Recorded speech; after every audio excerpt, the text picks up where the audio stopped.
Hey guys, what's up? It's Katy Candy and the Droker here with another episode of From Comics to Cinemas podcast.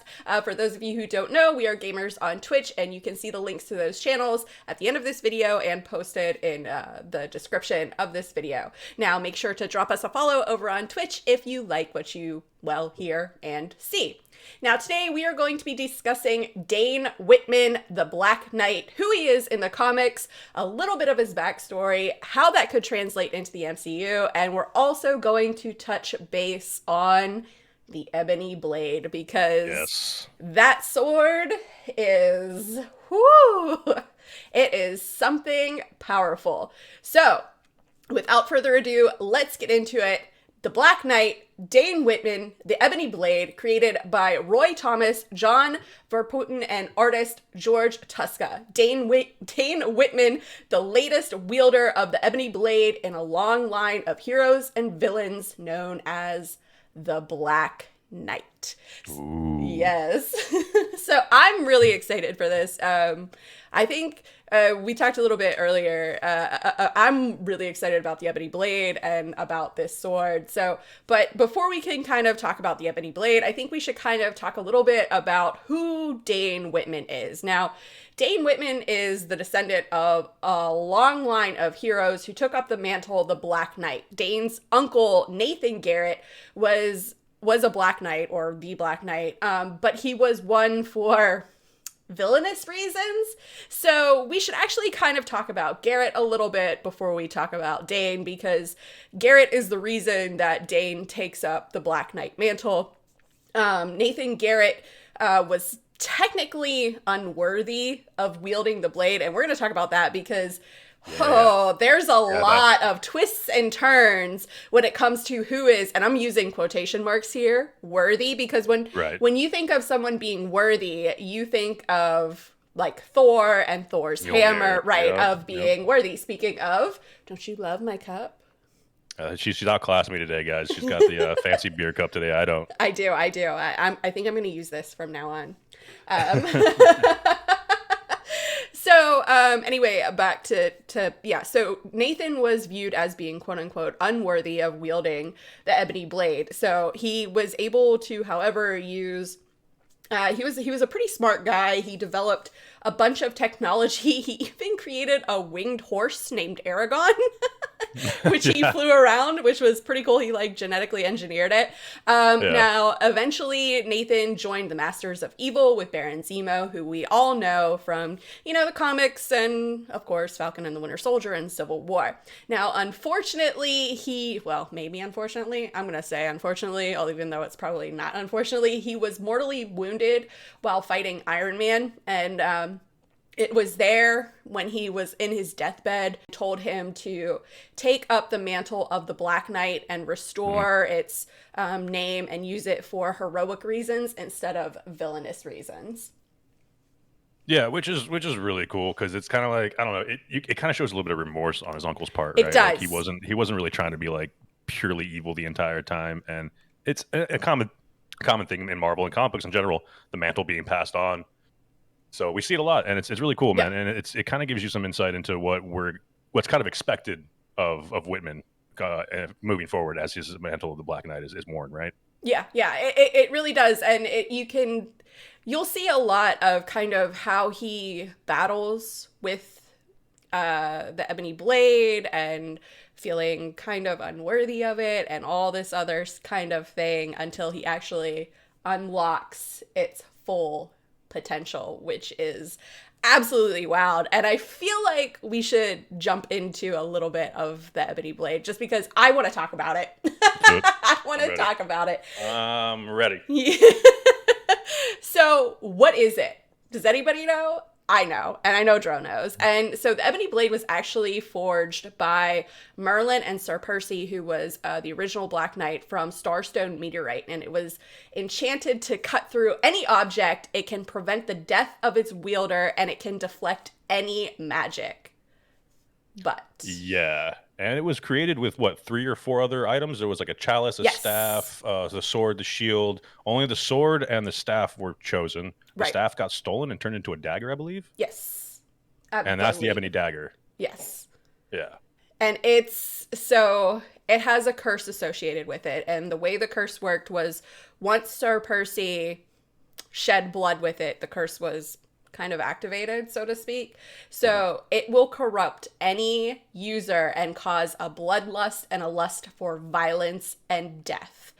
And it basically causes mass carnage, which we touched a little bit of base on in the Moon Knight episode last week, but we didn't really dive into it. And this one we're gonna dive into because this blade is awesome and powerful and scary and very scary. Yeah, it basically there's a lot of stuff that has it like almost like a vampiric lust, which is kind of the way I think they're going in the MCU, why Blade is so involved with it, but we can talk on that a little bit later. And it has, because it's like a mystical object, it's gained the attraction of Null, and it's just a wild sword. I would like to hear what you think of the Ebony Blade. I mean, it's like I told you when I was reading it, man. It's if you guys know Tolkien lore, it's basically the Ebony Blade is the One Ring. It corrupts. It ultimately just corrupts whoever wields it, which is such a cool theme. I think in literary, just in literature, not in literary, and just in literature in general that we commonly come across. I mean, the Black Blade, or the Ebony Blade. You've got, the One Ring. It just corrupts, and it seems like Whitman. I don't know, and I don't know if this is where they drew inspiration from, but Whitman and his family remind me of the Hobbits, where like they're really the only ones who can kind of. They're not like completely immune to the curse, but they're like they have a like a defense against it. Like it curses them slowly. So yeah. They like basically they have to be the ones that wield it. I was reading. There was a story arc where it corrupted Captain America. Yeah. And Captain America's supposed to be like the good old boy, like wholly uncorruptible, right? So like when it corrupted Captain America, that's when the Avengers were like, okay, you've got to wield this blade and keep it under control because you're really the only one that can. Yeah, because that's when they wanted to separate him from the blade. Yeah, and they were like, maybe this was a bad idea. Yeah, they were like, you can't have the blade. And then they're like, he went a little time without the blade. It corrupted Captain America. They're like, all right, you need to hold this sword because only you can. And it's kind of like it's a burden, man. It's a burden. It's a completely gift and a burden scenario with him. And I think that's really cool. And I think that's something that they need to build on in this series in order to make him more of an attractive character to people. Because, I mean, even just going in the research, just trying to find story arcs with him, like I said off in the beginning of the show, he's a hard character to find you can find just Black Knight stories, but that's like 1950s Marvel before it was even really Marvel, and they were doing like the sci-fi comics and like the dragons and stuff like that. There was that Black Knight, which kind of was tied into Avengers 47 and 48 when he became like really injected into the story arc, but he's all over the place, man. Yeah. He literally is just and at one point he was one of the longest running Avengers. Yeah, he's crazy, man. It's an interesting character. He's got a lot of crossover because he was like not a commander, but maybe it is a commander under Black Widow for the Avengers for a long time. Like he has had a standing position in the Avengers after he turned them down the first time. I thought that was funny. What a gangster move. He was like, nah. Like, you want you as an Avenger? No, I'm good. What? Yeah, and I think it was after the Avengers kind of became, I don't want to say corrupted, but they were under the control of Kang, right? And because Dane wasn't an Avenger, he was able to defeat Kang. And then they were like, do you want to be an Avenger? And he was like, you know what? Yeah, I'll give it a go. Which poor Dane, dude, every time he travels to the past, at least that I saw, dude was turned to stone. So every time he gets turned to stone, he just time travels, which is a weird thing, which I don't know if that's like a call to like the Sword in the Stone, since he's like the whole Percival, King Arthur's court, like callback during the origins. I don't know. And the Ebony Blade is basically like a counterpart, like a dark counterpart Excalibur, to right? Excalibur. Yeah. So yeah, it really is. But yeah, like there's a lot of time travel. So like when you're reading his stories, you're like, wait, why am I back in the 12th century? Okay, here we go. Yeah. It's who was it? It was Enchantress, I think, was the first time, the one that turned into stone to stop him because he had gone corrupt, Yes. and then he went and like became the savior of like the 13th century when he was back there fighting all like the evildoers back then in the Yeah. Stone Age or Yeah. medieval Bronze Age. Somebody's gonna correct me on that, but I don't know the ages. I probably should. one of those ages, Iron Age. I don't know. Look, it I doesn't matter. What matters is he traveled back in time a lot. Okay, that's the point. Yeah, it definitely wasn't the Stone Age. That's Just like relax. Savage Lands.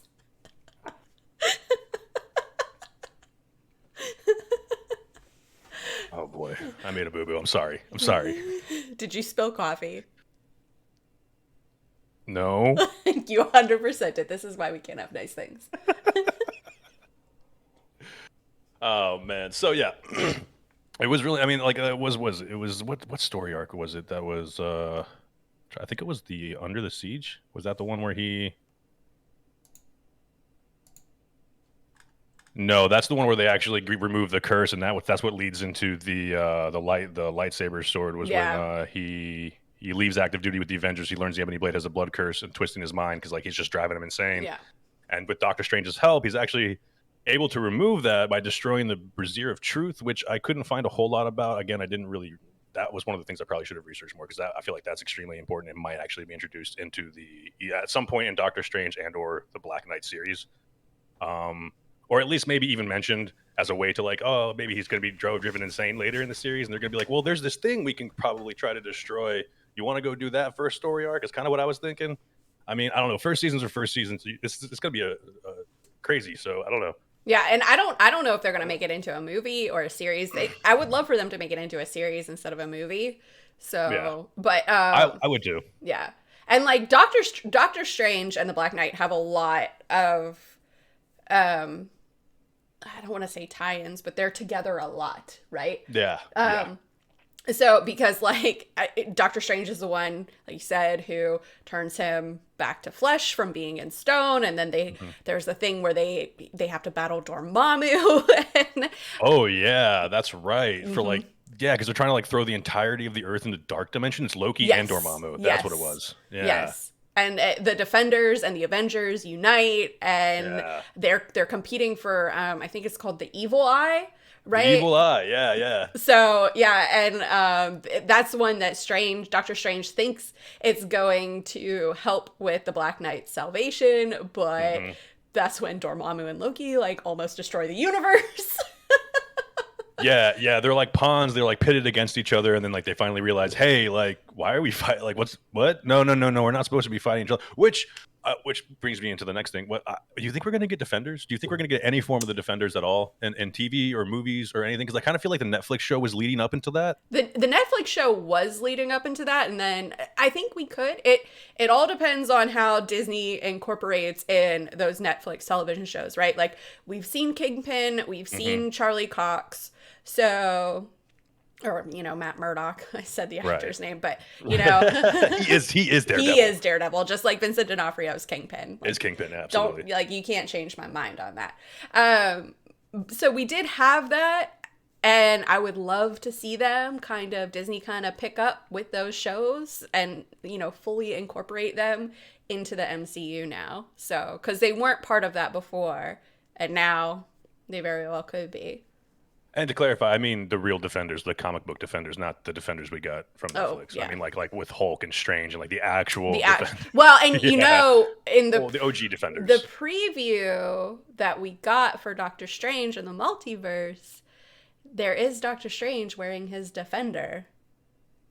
See, I need to watch this trailer. There's so much in that trailer to I was like, oh man, the Moon Knight trailer has so much to unpack, and they were like, hold this beer, I'm going to show you this Doctor Strange trailer, and good luck trying to realize everything in that trailer. Yeah. Yeah. Okay, so I have to go back and watch that again. All Yeah. right. So they very well could, and I feel like we should touch on that trailer next week. For next week's episode. I agree. It's the natural progression. I know we said we were going to get into DC at some point, but honestly, we have to talk about that trailer. We just have to. We have to. Yeah, because there's so much to unpack in that trailer. Yeah. Like it's gonna take me a week to unpack it all. I agree. And going back to like tie-ins, Blade is also tied in pretty heavily with Ebony Blade and Black Knight, which we talked about. Because at one point I really wish I would have copy and pasted it, but I do know that there was a copy of the Ebony Blade sword made at one point in time that had a Yes. vampire tooth inside of it. Dracula made it. Dracula made it. That's what it was, and it took him a long time to realize it was actually a forgery. Yeah. Until I forget how he realizes it. But So that would be a cool story. That was when the real Ebony Blade was in Wakanda. Right, Black Panther had it. That's right. Black Panther had it, and the real Ebony Blade was in Wakanda, and the quote unquote Ebony Blade, the fake blade that Whitman had was a fake blade. Duh.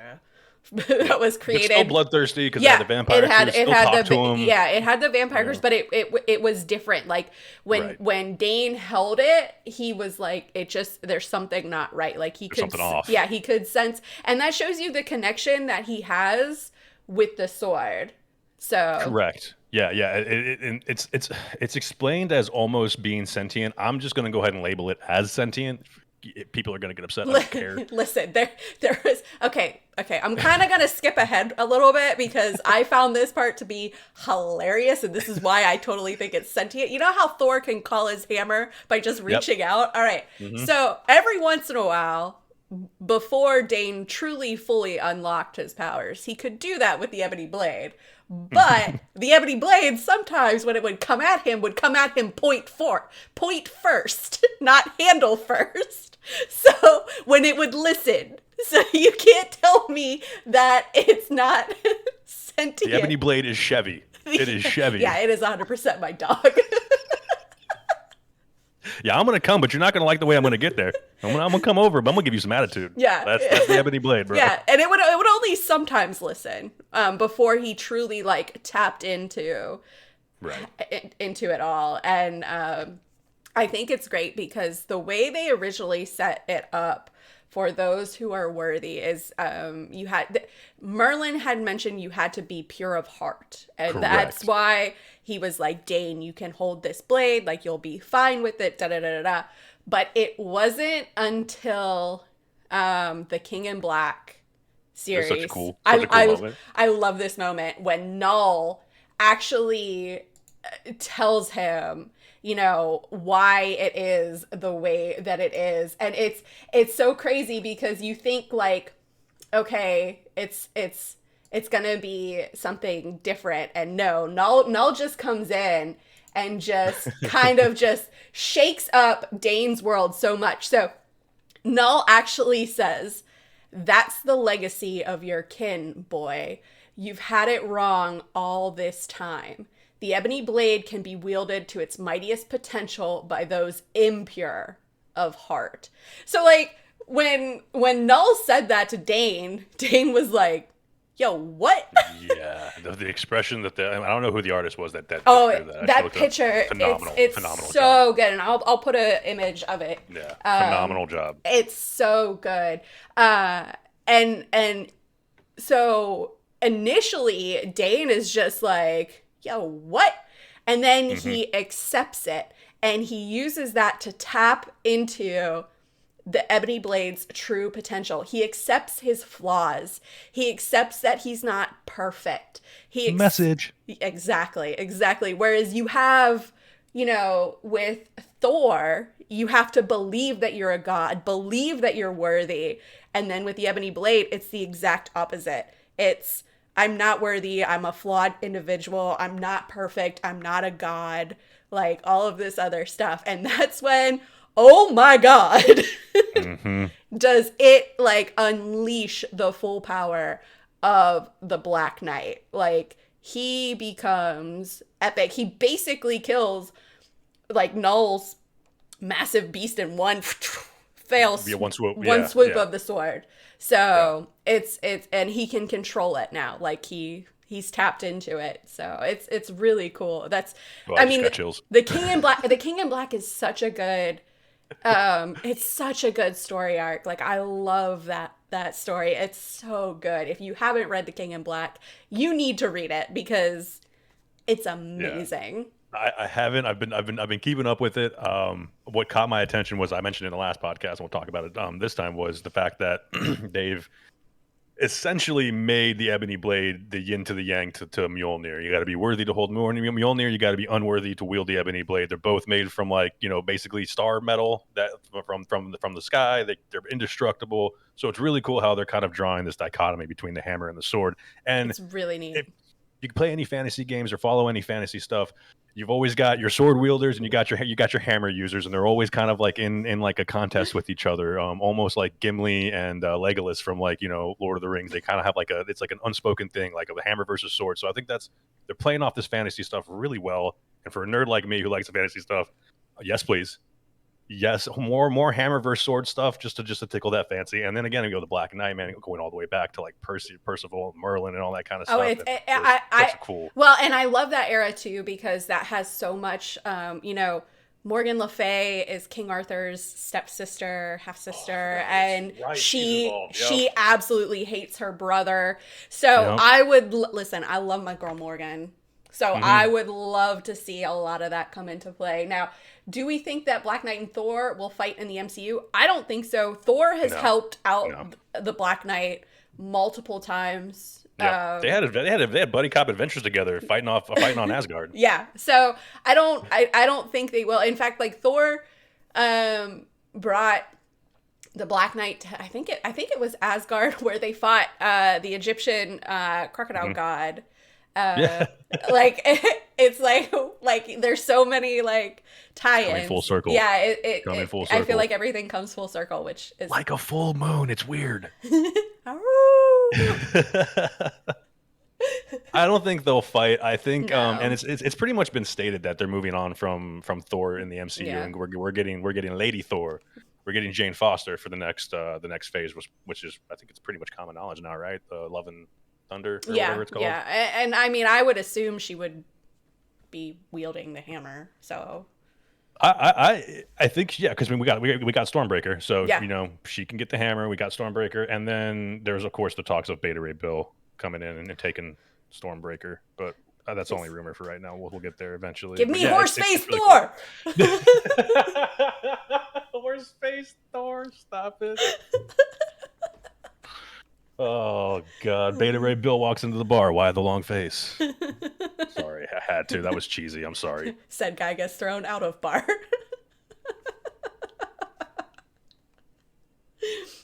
But yeah, he's it's his adventures with Thor. They gained popularity and they died off shortly, but they did happen. Yeah. There's a bunch of there's like 20 I think comic books with that going on before they were like, yeah, well, you're going back to Earth now, buddy.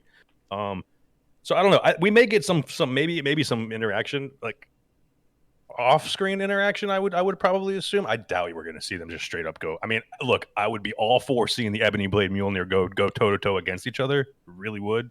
I don't think it's going to happen. Yeah, I don't think it's going to happen. It would be cool. But you know what I think? Okay, so you know how like so Dane can like he has all that technology too where he was sensing the magnetic field and stuff, and actually which brought Magneto and Nightcrawler back from space.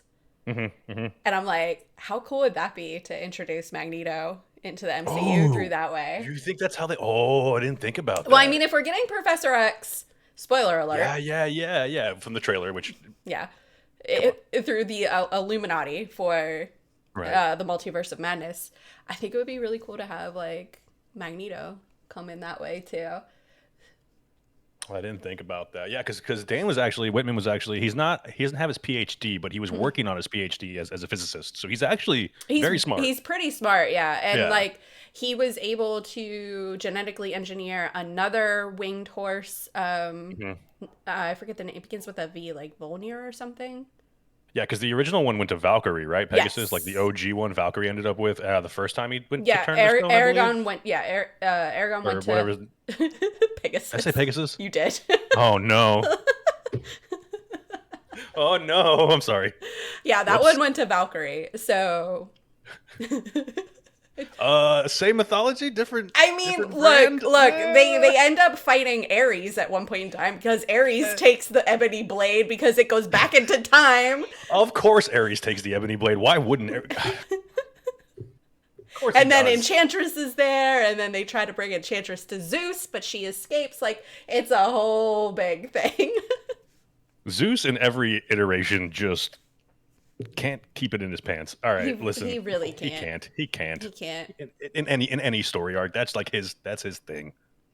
Terrible. It's like what a one-dimensional character. I'm gonna piss off a lot of people saying that, but it really is, man. Like your whole shtick is like you tainted the bloodline of humankind and just stirred up a whole mess of crap that everybody else has to deal with. I mean, you're not wrong, and that's in every storyline. Yeah, it's yeah, exactly. That's like his whole thing in Greek mythology. It's his whole thing, and like everybody just was like, "Yeah, that's a good shtick. We're gonna run with that in every form of." And you see him because he's in DC and Marvel. He's everywhere. Like it's that character. Ares too. Ares is another. You see them pretty much everywhere. Yeah, yeah. It's Ares, Hercules, Zeus. They're pretty much everywhere. So. Yeah.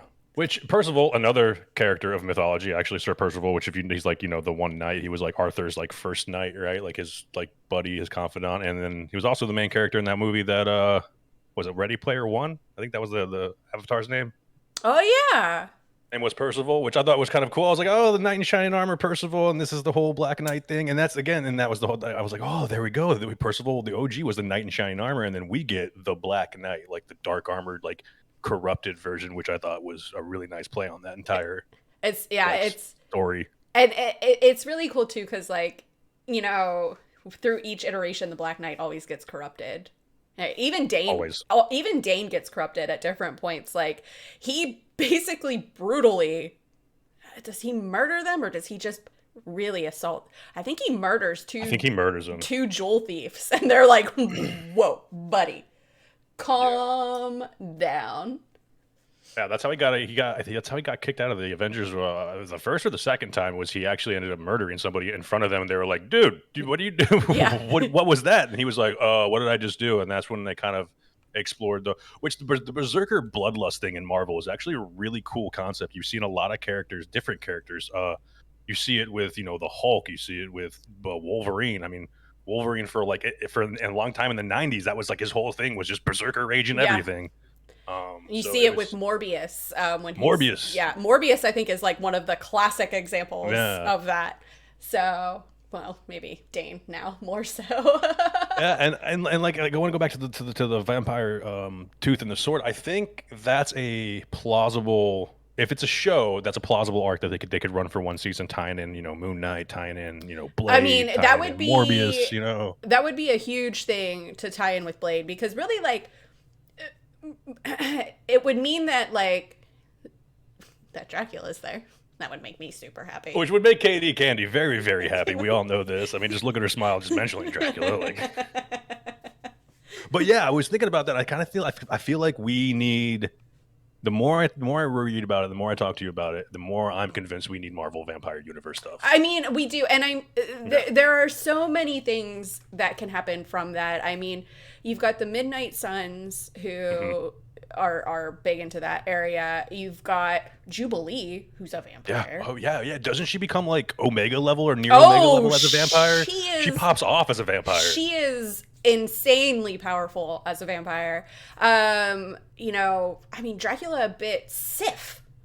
Sif, yeah. Storm. I mean, there's so many ways that it could go. It's really crazy, and I would love for them to do it. And I think with the introduction of Blade, and then hopefully soon the Midnight Suns, and it could definitely be a thing. And then we could see not the baddest daddy vamp, because the second baddest daddy vamp is Dracula. The second one, yeah. It's not the lead daddy vamp. So, we could see that, and I think that would be really cool because I think having the introduction of, the Black Knight with the Ebony Blade and how they're kind of equating it to like a vampiric bloodlust, even though it's not, it's a little bit more intense than that. So I definitely see at least the MCU going that way with it. It would just make sense why Blade's there, and he's like, are you ready for that? Like, it would just make a whole lot of sense because like they don't really, the Black Knight and Blade don't have too much crossover with the exception of being an MI-13 and a brief stint in the Midnight Suns when Blade like dragged the Black Knight along. Yeah, essentially, yeah. So didn't really give him a choice. Yeah.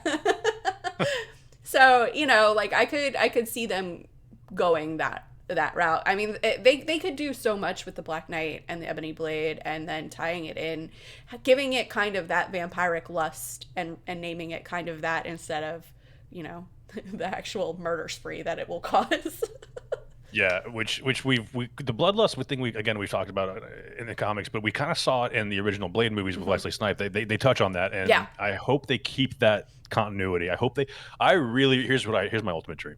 I hope Blade, the original Blade movies get swooped into the MCU. I mean, I don't see why they couldn't. Reference to, and I hope we get a Wesley Snipes cameo at some point. I would love that so much. As somebody, because I would love for them just to go full circle with Blade being like the first MCU movie officially kind of thing, and just everything being bundled up together. I think that would be fan service. I think it would be really cool. I would love that so much. And then Howard the Duck sitting there like, yo.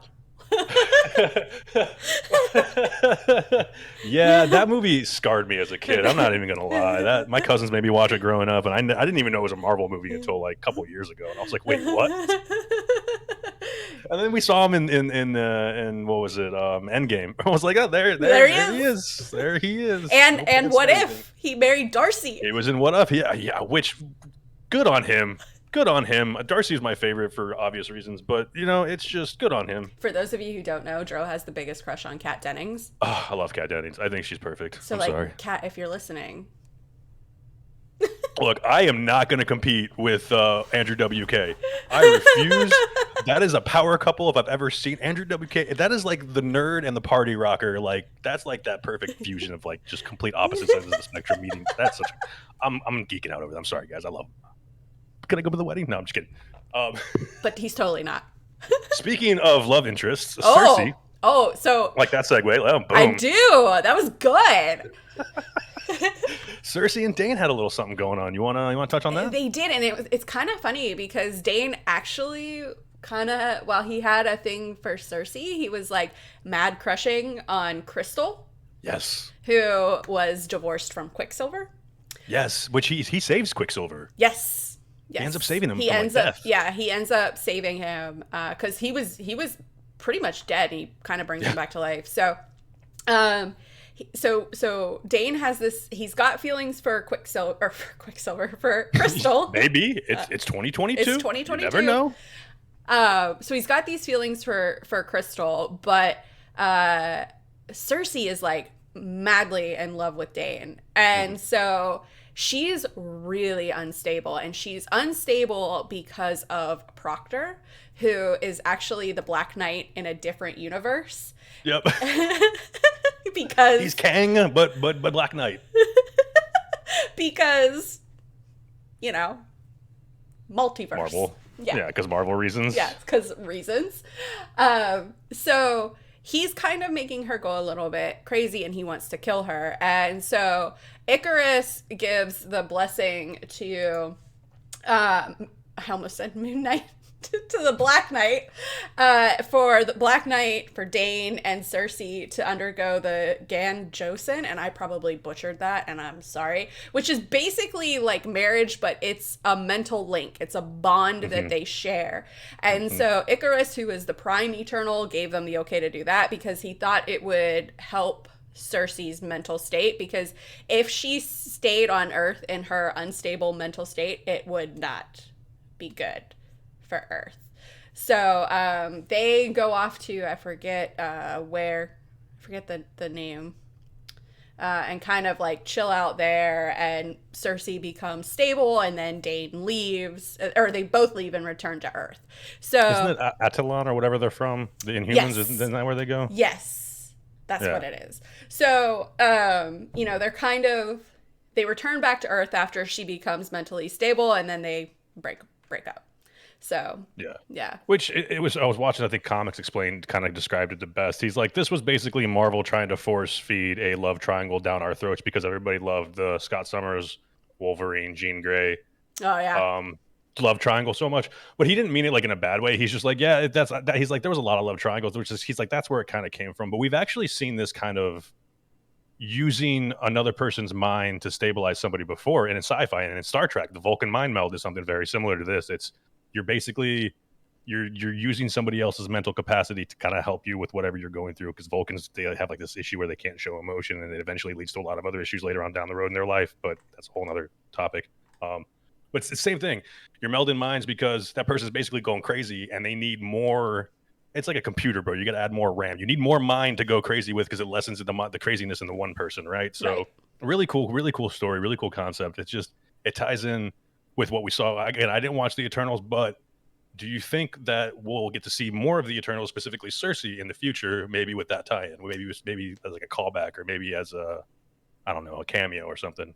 Uh Maybe as a cameo, but I Yeah. don't. I don't think it's gonna be much, because I mean, like, they kind of did the little like love rectangle in Eternals. Like, Hmm. you had Cersei, who had a thing for Dane, and Dane, who had a thing for Cersei, and Icarus, Hmm. who had a thing for Cersei. Like, they were together for centuries, and then you had Sprite, who had a thing for Icarus, and it was just like a mess. So This is what happens when you live a very long time, okay? Things get messy, all right? This is it's why true. we have a short lifespan. And I mean, like, they do love and just like, I mean, they do love triangles all the time, right? Like, Yeah. you had Scott, Emma, Hmm. and Jean. Oh So yeah, yeah, yeah. Yeah, it's a very common, it's I don't want to say it's a cop out or like an easy like literary like plot to like build tension and drama, but it is, and it works, and it's something we can all relate it to. does.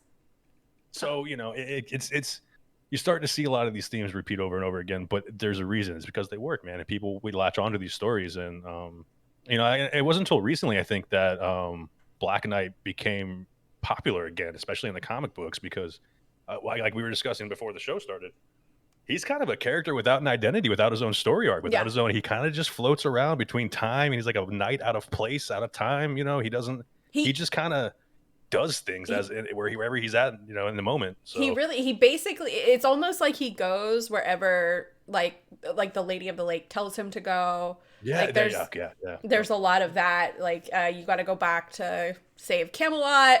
There's a lot of that, which I think is great, because I think a lot of people don't realize, like, that the King Arthur's court and Camelot and all of that stuff, Merlin, was in fact in Marvel too. Like, yeah, correct. I don't think a lot of people actually realize that, and I love that, because, listen, because like I said before, I love my girl Morgan Le Fay, but it's just like obscure things like that people don't think, like Dracula or Frankenstein's monster were in Marvel, and they totally are. Yeah, and it goes back to what we were talking about last time about the whole monsters universe basically coming to Marvel, and it's like, man, the more, especially with the two characters we've done, Moon Knight and Black Knight, it's like, I'm ready, man. Oh, I'm I'm ready. so Give me to ready. me. Give me the werewolves and the Draculas and the monsters of the lake and all that kind of stuff, man. I'm ready. You mean Man Thing? Listen, he- I guess he kind of is a monster of the lake, isn't he? Kind of, sort of. If that lake is a portal, then yeah, yeah, that he guards, then yeah, I guess he is a monster of the lake. Which, that was another character that I researched on my own, just because I needed to know more about him. It turns out he was stupidly powerful at one point too, or is Yes, stupidly he powerful. Excuse is. me. He is. Yeah. Yeah, and I love that kind of mystical side to the comics, because it's kind of not I feel like a lot of people always think of, like, Iron Man and Captain America and, kind of Thor. Like, those are the characters that they go to. Black Widow, Hmm. all of those characters. Whereas I'm like, give me magic, right? Give me Ghost Hmm. Rider, give me Blade, give me Werewolf by Exactly. Night. Yeah, Yep. like, I love the dark side of the comics, because it is dark, and it is sometimes really twisted. And visceral and real, and just it deals with very, like, I like, okay, somebody said when we were talking about the evil eye earlier, ojo, like, we in Spanish, I'm Mexican, so for those that don't know, in Spanish culture we have something called the ojo, or the evil eye, which is like, you wish ill intent upon somebody, you're giving them the ojo, like you're putting negative vibes out there. And like, when I read that in the comic, I was like, that's something I can relate to, and that's something really cool, because that's something in our culture that we talk about quite a bit. And it's like, and it's that mysticism, it's that shamanistic, that esoteric kind of thing that for a lot of people like me and you, is why we get along. I like that about the DC universe. Yeah. I love the Constantine Oh, universe. To me, that's Constantine is so good. one of the coolest universes. And yeah, it's something that me, like you like the Marvel side, I like DC side, but we both like that darker, Yeah. mystical side of these comics. And I think that's why we're doing what we're doing right now, is because we have this kind of passion for this darker side, and it's coming out, man. Like I didn't know a lot about Black Knight, but it was awesome learning It about was him and so learning like cool where he fits learning. in. Yeah. Yeah, We have that so dark mystical bond. yeah. Yes, which he also has with his daughter. Yes, his long lost daughter. His long that he lost didn't daughter. know he had. Didn't even know he had, and then now they're like, I'm very, very shoddy on this, but they're like sharing the burden now, which is I guess better for them both. Yes. Okay. Yeah, they split it and they're sharing the burden. So one of them basically has the mantle, and it's kind of a little bit convoluted. Mm-hmm. So, but yeah. Yeah, they're really cool. sharing the curse. They're sharing the curse. That's what it is. And again, passing the torch, passing that mantle, again, going back to that symbology. Like this is, and I think, I don't know if we're gonna get his daughter in whatever show or movie, but it would make sense with them going towards the new Avengers. I think to kind of introduce her and to kind of like, here was where you came from. Well, here's the new MCU Black Knight. Like it's gonna be her kind of thing. We're gonna do a little history, but then you're eventually, because we're gonna get Riri Williams. She's going to be Ironheart. We're getting she's going to be Ironheart. We've got Kate Bishop. We've got Ant-Man's daughter. I forget what she becomes. Oh my gosh. I forget what's her name.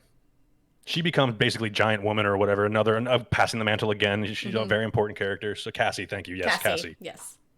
So I think we're getting that set up, and I hope we do with Black Knight as well. I would love to see that, because I would love to see a modern rendition. I honestly would think they would, just because of, this is going to sound kind of bad and I don't mean it to, but Marvel having to pay less for some of the lesser known actors, right? Like, oh, I mean, look, reality is what it is. That's a very valid point.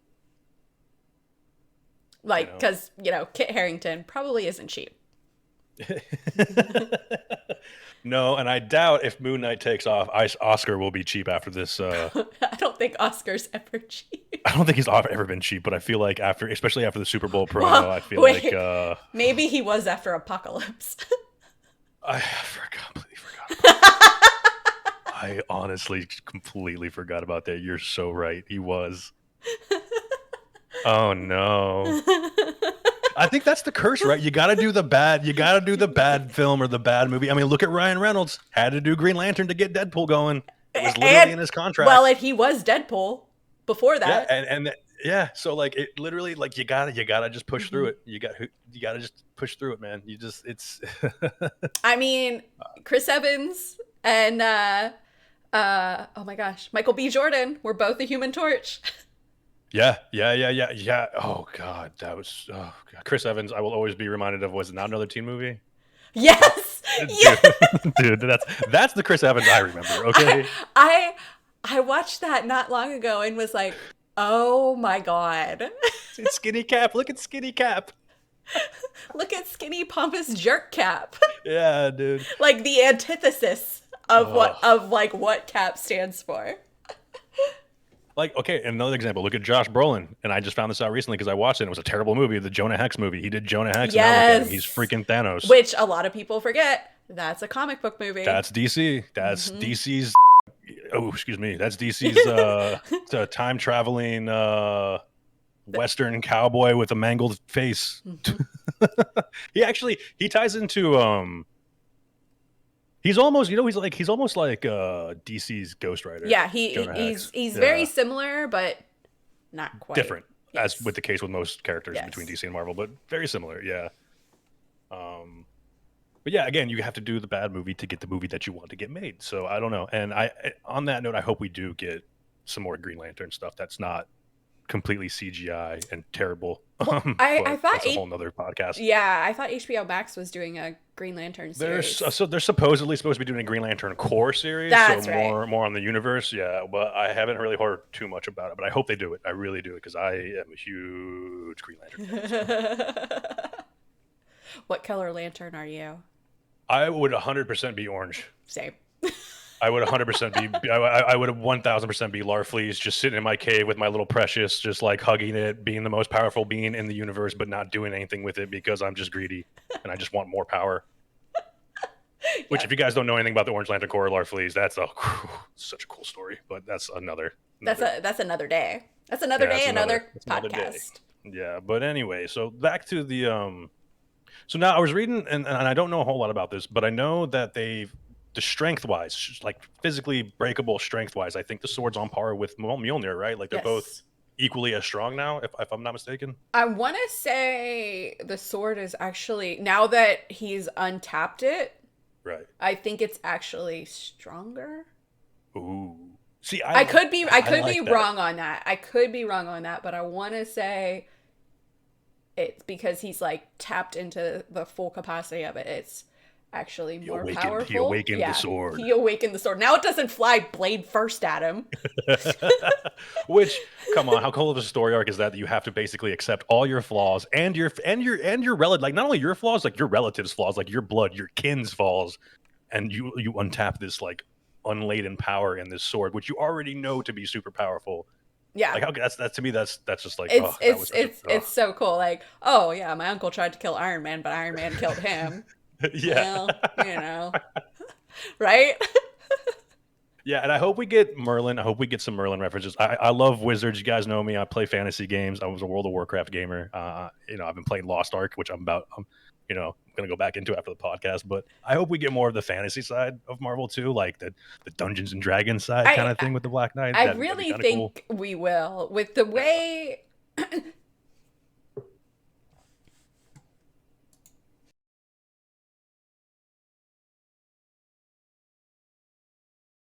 Man down. Man down, and I forgot to mute that on the recording, so I'm gonna have to go delete that. Mute. Um, what was I gonna say? Oh, I think we will with the Black Knight coming in, and you can't really like go into the history of the Ebony Blade without touching base with King Arthur and Merlin and Camelot and Morgan Le Fay. So, Yeah, which yeah. I mean, Morgan Le Fay was already in the really not great Runaways series. It was okay, but like they Mhm. really nothing against Elizabeth Hurley because she's a decent actress, but they really did Morgan Le Fay dirty in that show. Yeah, as much as I love Elizabeth Hurley, yeah, I'm gonna agree with you 100% on that one. Yeah, they really did her dirty, and they also didn't make Nico as powerful as she really is. But that's neither here nor there. So Yeah, they've got a lot of power level stuff. I constantly go back to Hulk in the MCU. I think that's one of the ones that to this date now we don't know what's going to come. Maybe we will get a movie where he just cracks the earth in half or something crazy like that. But yeah, I would there's a lot of power I level would issues. love a World Breaker Hulk movie. I thought we were supposed to get one, and I think rumor was no, we were supposed to get Planet Hulk, Planet Hulk. which ended up being Ragnarok. Never mind. Yes. That's what it was. That's what it was. Yeah. Yeah. Yeah, we were supposed to get Planet Hulk, and yeah, I was kind of disappointed in that. But I loved Ragnarok. Thor Ragnarok Yeah. is one of my favorite Marvel movies. Same. Just because it's so fun. It's fun, and I was gonna say somebody just recently posted on Twitter like, what would be the first movie if somebody doesn't know anything about Marvel or the first MCU movie, like what would you introduce them to? And my answer was Thor Ragnarok. I think that's just the most, not a lot of information, kind of lets you know what's going on, kind of touches everything, but a lot of fun, great soundtrack, I would come comedy, action, it kind of hits it all. I mean, Jeff Goldblum, who doesn't like Jeff if Goldblum? you Come don't on. listen. Jeff Goldblum's a national treasure. Come on, like it's just, I think it's enough cameo to action to comedy to information ratio in my Yeah. opinion to be a good first movie. Honestly, I think for me, I would tell people to watch Guardians of the Galaxy. See, and that was God, that was like literally like my second choice. I was like, Guardians would be really good too for Yeah. the same exact reasons, honestly. Guardians is just a fun movie, and it's gonna get you hooked. Like Guardians and Ragnarok are gonna get you hooked into. Plus, Chris Pratt nails that role. I mean, Come on. You can have personal feelings about him, whatever, his personal life, but like as Star-Lord, the dude nailed it. I'm sorry. I'm Star-Lord, man. Who? And then Batista as well. That's another one we gotta give props to. That's an amazing Drax. Who would have thought? Who would have thought Batista? That dude sold. I was like Drax, and then I was like, as who? I don't even know that character. And then I saw him in the movies, and I'm like, Yeah, okay, he is that character in my mind now, like 100%. It was so good. Him and Mantis were like some of my favorite moments in those movies. I'm invisible. Oh, the saddest part when Mantis touches his head, bro, and she starts crying. Oh, dude, it's so sad. So So sad. the only thing I don't like about that, and maybe because they haven't touched on it yet, is like how powerful. This is like a super tangent we're going on here, Yeah, guys. we're going off. We're going off. Is how powerful Mantis actually is. Oh yeah, And right. they don't show that at all. Like, you guys, we watch if you've only watched Guardians of the Galaxy, don't be sleeping on Mantis. That Yeah. chick is powerful AF. I mean, we got one glimpse of it when she controlled the Mad Titan's mind for the brief moment they showed it, and that was like, come on, you have to be like do you know the level of like psychic or like just mental power that takes to do that to somebody like that? To Thanos, dude, that's Yeah, it's especially immeasurable. Thanos. Thanos, excuse me. So it's like it's immeasurable, right? So like it's crazy. So yeah, I'm hopeful that we'll eventually get to see her true potential. I hope so too, and I hope it happens in the next movie. I do too. That would be Yeah, epic. Sorry, tangent, guys. It's easy to do in these because happens. everything is so Happens. like, Everything's related. yeah, everything's related. It's like 6 degrees of something in Marvel, right? So 6 degrees in Kevin Bacon. Six Oh, degrees of the Black Knight. so with potentially could be Xavier's voice and the Doctor Strange trailer. Do you think we're gonna see at all the Blood Ties story arc where like Genosha's destroyed and deals with that whole mutant like outcasts? And I didn't read a whole lot about it, but I did read it right before the podcast Oh, started. with I did want to talk about it Exodus. because does deal with Professor X and Genosha and that whole like what's that house like after House of M or during House of M, right? I can't. Um, I'm not exactly sure how this ties in, but I know Genosha is very important. I want to say it's after House of M. Yeah, so which they could possibly tie in Xavier with that whole. I don't know if they're going to, but it's another node, another avenue they could possibly go down because that ties in with Crystal, and that's actually Yeah, the story arc where Quicksilver gets injured and ends yeah, up saving his that's life. where Jane saves him. It's Yeah, it very well could they could do that, or I think I think a lot of things would need to fall in place to do that. Like, I think they would need to have something set up with the Black Knight prior to having right. like the blood ties come into play. Yeah, that's true. They probably couldn't do because they would probably have to build more on the mutants to make Yeah. that work a little Yeah. more. Yeah, yeah. And they would have to I then did watch the introduce trailer. they would have to introduce the Inhumans too. Oh, So that's which. Well, technically they did. technically they did. Technically they did. Listen, that show gets me so angry. Is that even considered canon or part of the MCU, or is that just like I kind of its own thing? I really hope not. I really hope not. I, I- so Just triggered some people in the chat. yeah, so we record this live in the Discord, and it is triggered. Oh, that's too funny. We don't talk about that BS. Which I gotta be honest, I didn't even finish it. I uh, didn't finish it. I Listen, I technically finished it, but I was technically asleep for 3/4 of it. So there's uh that. I gotta finish Legion. That's the one I gotta finish Legion before I is finish so that. Yeah, good. Legion was really good Oh, so far. Legion's so Yeah, good. yeah. Professor X's son. Mm-mm. Yep, which a lot of people have kids and they're stupid powerful, which is I, hilarious in the Marvel I universe. mean, Scarlet Witch is the daughter of Magneto. Yeah, everybody's kids are just dummy powerful. I don't know. Hello, It's so the, strong. the most powerful, Franklin Richards. Franklin Richards, yeah, which I don't like. I personally, everybody's like, we're gonna see him in the MCU. I'm like, no, we're not. And if we do, that's gonna be a heck of a story arc. They're gonna have to write for that. Oh, I mean, we could. We already have Agatha. She was a babysitter for him. She was, yeah, but I mean, we'd have to get the whole Fantastic Four story arc laid down. The whole No. We don't need the whole story arc. We just need, after Sue and Reed get married, because everyone. We need the whole story arc. Listen, I am not seeing them get their powers another time. But why not? We love intro story arcs in comic book movies. Come Because I've on. read it in the comics and I've seen it on the screen twice. And on the No, I screen agree. I twice, agree. it's been messed up. I agree, man. I'm tired of seeing Uncle Ben die. I'm tired of seeing Bruce Wayne's parents get killed. I'm tired of seeing insert any origin story here for characters. I really am tired of seeing it. Like obscure characters, like ones that people don't know about, like Moon Knight, like All for that. the Black Knight, I would be totally okay with. But like these major like characters, like the Fantastic Four, We get it. get out of here with that. Like no. We get it. I'm over that. Yeah, like I was so glad that in Spider-Man Homecoming that we didn't see Uncle Ben die. We did. I was like, oh my god. That was a win. That was an absolute W in my book. 100%. It was so good.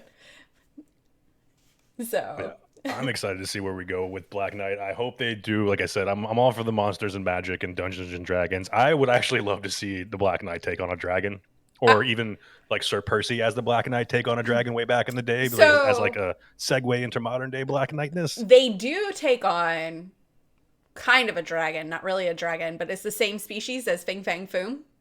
Oh, so that's kind of dope. Yeah, so and well, they're like portal guardians, right, or something like that. Yeah, whatever they are. Yeah. So like, okay, so they end up doing like this, like they're back in like the 12th century, and they're gonna I forget what they're called, but they're the same species as Fing Fang Foom, and they're about to destroy Camelot. And one guy's like, Merlin, you need this type of herb, and Merlin's like, why? And he's like, just trust me. And so he gets the herb, and the herb just puts them to sleep. Is it weed? I mean, it's like ZQL. This sounds familiar. So that's how they stopped them from destroying Camelot then. But yeah, they were the same. So, and then technically, if they would ever do the King in Black story arc as MCU, which I would absolutely love. But Dane actually ends up fighting one of Null's dragons, symbiote dragons. Actually, and then when he kills it, crashes into Shanghai and is like, where am I? Because I was just in like New York. So what the hell? That's awesome. That sounds amazing. Yeah. So, So, I mean, technically, we could get to see him battle kind of a dragon because, Fing Fang Foom, even though he's technically not a dragon, dragon-esque, and not Fing Fang Foom, but same species, race. Yeah. And then if we would get the King in Black, it would be one of Null's symbiote dragons. That would be cool. I would like to see that. And seeing this comment about Shang-Chi just made me think of something. Technically, wasn't according to the Shang-Chi movie. I don't know much about the comics. I'm gonna be honest. It's shocking. I know Joe doesn't know a lot about Marvel. Wow, but couldn't the original what is he called? It's not Iron Fist. Whatever. The original guy, couldn't he have been around the time as Percival? Wasn't that like 12th century? Yeah. Or something like that? Yeah, the Mandarin. It was he was the Mandarin in Shang-Chi, but yeah, he 100% could have been around. Yeah, because they're around the same time. So they could possibly even explore that. I would show me a flashback between the OG Black Knight and the OG, Mandarin. I don't know. So I'm just they have a lot to work with here, and I hope they go in the right directions. Is my entire point of that statement, because like there's so much they could do. Like we've talked about Morgan Le Fay, we've talked about Blade, we've talked about. I mean, come on, man. There's endless ways that this could go, and basically, he's pretty much immortal as long as he has the Ebony Blade. So.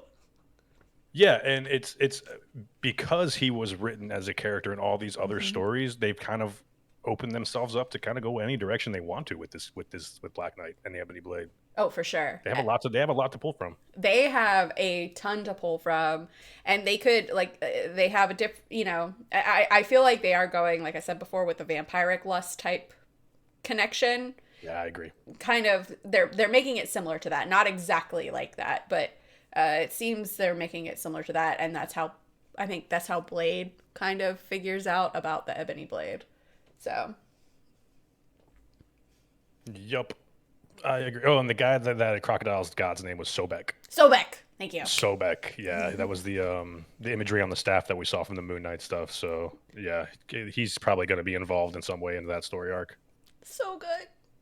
Yeah, I can't wait. There was I there's a lot of crocodiles in that trailer. so much crocodile imagery in the latest trailer for the Super Bowl one. Like that's what made me run back to my computer, and I was like, oh, I know this. There's a crocodile god. Like, oh my god, this, and it made me really sad that we're not going to have more Black of the OG Black Panther, because there's a lot that you can do with Black there's Panther there's and Moon Knight. really a lot. I'm interested to see like how that's gonna go. What I they're think they should still run with it, but with the new Black Panther, quote unquote. I mean, they could, Yeah, 100%. Yeah. The only thing it'd be kind of we cool. can't have Storm, Queen of Wakanda. Yeah, Or which maybe we could. I don't, you or know. maybe we may. It's modern Marvel. You never know. You're right. We could absolutely could find a way to do it. So yeah, I mean, I'm really interested to see how they're gonna go because it definitely seems like they're getting into the more dark mystical arts of Yeah, the universe, and I am so here for that. at least for the time being, and like I'm here for it too. I really am Hmm. here for it, and I really hope they nail it, man. And it seems like they're going to. It seems I like they're think they building up to will. something great. Yeah. Yeah, I think they will. I don't think it's going to be too much of an issue for them. Fing Fang Foom is a Mak Luan. Mak Luan? Yes, Mak. not a Okay. dragon. That word. That word. Thank you for that. We're really good with words. Yes, especially Katie. Hi, I'm Katie Candor.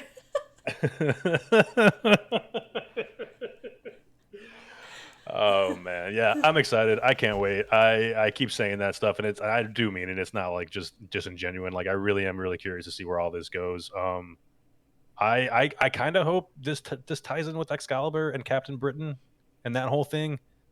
Um, I don't know if it will, but it'd be kind of cool if it did. And I mean, I hope they get Henry Cavill for it, because Oh my gosh, that dude would be a great Captain he would be Britain. a great Captain Britain. So I hope that all connects, and I hope they I hope they do connect. Which I think they, I don't know if they will, but they have everything there for them, and it's like they're doing what I wanted DC to do all those years ago, is exactly this: build upon the written universe and not just try to do whatever the heck Warner Brothers is doing right now currently.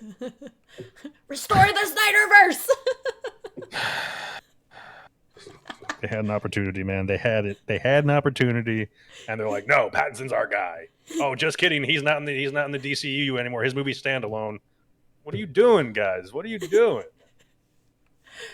See, that's what's But so great about Marvel is they're literally incorporating the multiverse and just yeah, bringing everything in. They're like, yep, now this is this and this is where this is yeah. this. So that's why I'm like really hopeful that like Blade will be, Wesley I think Snipes will be canon and at yeah. least in some other universe, and Howard the Duck probably too, but we don't talk about that. Yeah, that that is definitely an adult rated podcast to talk about Howard the Duck, for sure. For sure. For sure. And then, you've got all the X-Men movies and the Fantastic Four and Deadpool. Oh, Deadpool. Oh my god, we need I'm a huge fan of Deadpool. Papa Candy loves Deadpool. Like, we need he so has to be much. introduced. He has to be introduced in such the perfect way, which I'm sure they will. I I'm sure mean, they I'm will. sure they will, right? Like, I can't see them not introducing him in the right way, but I'm telling you, like, Moon Knight would be the best way. I agree. After seeing that panel, I 1,000 bajillion% agree. Look, I want to see them talk to their own inside voices. if they can do the exact panel in the Punisher prison fight scene, Mm-hmm. they can do that panel. Like, I It's got very true. precise there. Like, there's Very hand true. gestures and There was everything. there was noises, and there was smacking. There I'm was. scared. There was. I'm scared. Katie's getting very, very adamant. I am. Listen, there's very few things I'm adamant about.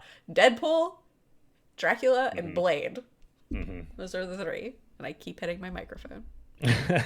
Yeah, no, it'll be fun to see where they take it. It'll be interesting. They have a lot to work. And it's funny because going into this, I was like, they have nothing to work with. And after coming out of this, I'm like, man, they got too much to work with in the Black Knight. Good lord.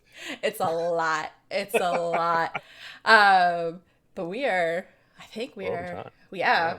We, I mean, like, there's so much we could have gone into more. Like, it's crazy. It's crazy. So we would love to hear what you guys think about the Black Knight. What is your favorite story arc? Where you think the MCU is potentially headed with him? What do you think about the Ebony Blade?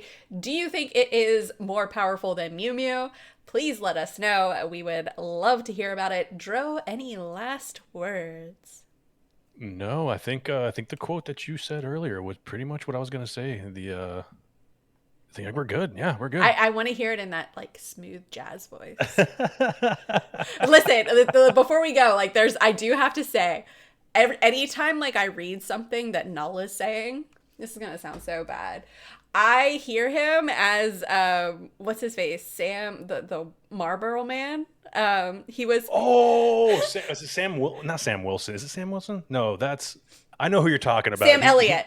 Sam Elliott, thank you. That's Yes, what I the hear. mustache guy. Yes, Yeah. for some unknown reason, that is who I hear as Null. And like I know, like Null should not. I don't know if Null should sound like that, but like if you read that quote with Sam Elliott's voice in your head, you're like, oh my god, it sounds so good. You heard it here first, Marvel. Cast Sam Elliott as Noel. I would love. I mean, he's like the right He's height. he's pretty much the right build. Yeah. I mean, we know he was Ghost Rider, but. Yeah, was he though? Because I don't remember that movie. That movie never happened, as far as I'm concerned. I block it out.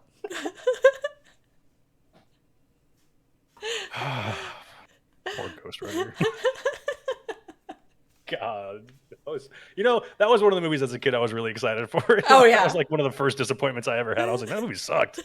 I mean, what happened? Nick Cage. Well, after the whole Snyderverse thing, now I'm just convinced people just need to let directors write movies more and stop getting their greedy hands on editing it, because Jesus, that movie was so much better than the original. But yeah, it was. Anyway, we're over time. That's enough. That's enough. Anyways, guys, thank you guys so much for hanging out with us tonight. As you know, if you are watching this will be uploaded on Friday. And yeah, thanks so much for watching. If you're watching on YouTube, please remember to like and subscribe, and we will catch you guys next week. Later. Peace.